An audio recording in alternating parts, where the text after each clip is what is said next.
Okay, the knockout stages of the World Cup have begun, and already we, I think, have seen possibly the best game of this World Cup so far. It has finished France 4, Argentina 3. Half time it was 1-1. We have seen, I think, two of the goals of the tournament, one of the breakout stars of the tournament, and I think possibly Lionel Messi's last ever game for Argentina. Griezmann scores a penalty. Marcos Rojo gives away a silly foul early on, midway through the first half. Griezmann scores his second penalty in the World Cup. Nothing really major to talk about. It's a Stonewall penalty.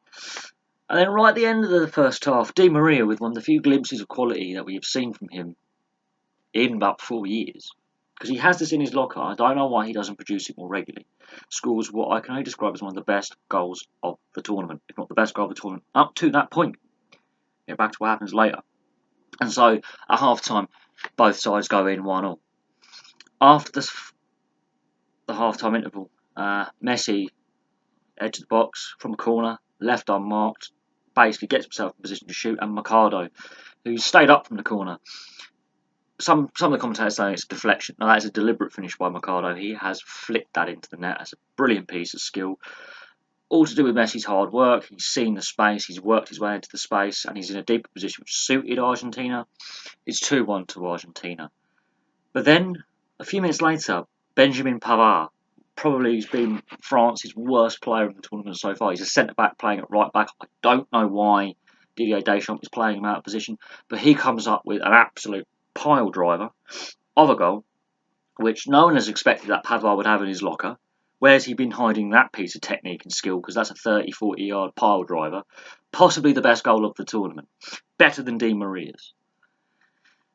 And then Argentina's faith left them for a little bit. France, just every time they counter-attack, Mbappe gets 2 goals. One after a brief scramble in the box, and the other one is just, well, shows that he's worth the money that PSG paid for him, the reason why he's the second most expensive player in the world. And I think we're seeing a star being born, because he's only the second teenager to score 2 goals in a World Cup game, the other being the legendary, the great, the one and only Pelé. But then it gets even more interesting. France are now on top. They could run away with this. They could score 5, 6, 7, 8 goals. But no, Sergio Aguero pops up in the box, gets his second goal of the tournament on 90 minutes plus 2. So now we're in added time after the 90 minutes, and it just sets up a nervy finish, which unfortunately was overshadowed by a bit of a, not, I wouldn't say a brawl, but a feisty encounter where the players were losing control. There were several bookings handed out. I mean, Argentina have had about 4 players missing the next game anyway. But some of the discipline was going by both sides. There was some very, very choice tackling going in, which may have seen reds in other games. I think the referees have been very lenient in this tournament. Argentina, I was never sold on them going far in the tournament. They really did not look right at all. They looked poor. They looked off the pace. I think they were very lucky to get out of their group. They really, really, really struggled. They were hammered by Croatia. Hammered. I think Croatia are leaps and bounds ahead of this French team. But this French team showed a bit of energy, a bit of passion. They came from behind. They took control of the game. They defended better than I think they have done in previous games. They had more pace and energy about them. That France-Denmark game at the end of the group stage was an appalling game. I think they've reacted to some of that criticism. Deschamps started Mbappe, started Pogba, got Matuidi on the pitch. Griezmann stayed on for the whole 90 minutes. It showed, well, for most of the 90 minutes, got subbed off towards the end.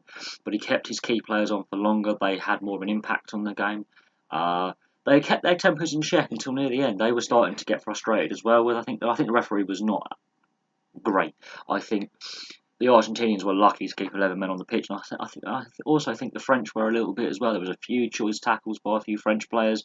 It wasn't the cleanest game. It wasn't the most skillful game, but for me, that was the game of the tournament because it was just on the edge of the seat stuff. It was chaotic. It was nervy. It was open. It was entertaining. Maybe not for the pure skill level. This is not like watching a Barcelona-Real Madrid ticky-tacky versus power match. No. This was just entertaining because the poor passing, the poor defending, the chronic goalkeeping, everything about it was an edge-of-the-seat game. But anyway, I'm going to leave that there because we've got Uruguay playing in the next game. It's going to be interesting. That's going to be a bit more of a battle, I think. But my God, this game entertained from start to finish. There was never a dull moment. There was the pace of the game stayed high, which was good to see. And I think that is the end of Messi and maybe Aguero's international careers there. I think it's the changing of the guard, because Pavon shot in the last game, looked a bit nervy in this game, still a bright spark, and he's a future star for Argentina. Banega, you could argue like he's starting to pitch, so was Otamendi. Banega's been one of the standout players for Argentina. So those Pavon and Banega have been, and Tagliafico, the defender, those three players have stood out as future future watch for Argentina. France, I think they're coming of age very early, and they are going to be very, very dangerous. Thank you very much for watching. Please like and subscribe. Place your comments below, and I will have some more videos for you soon.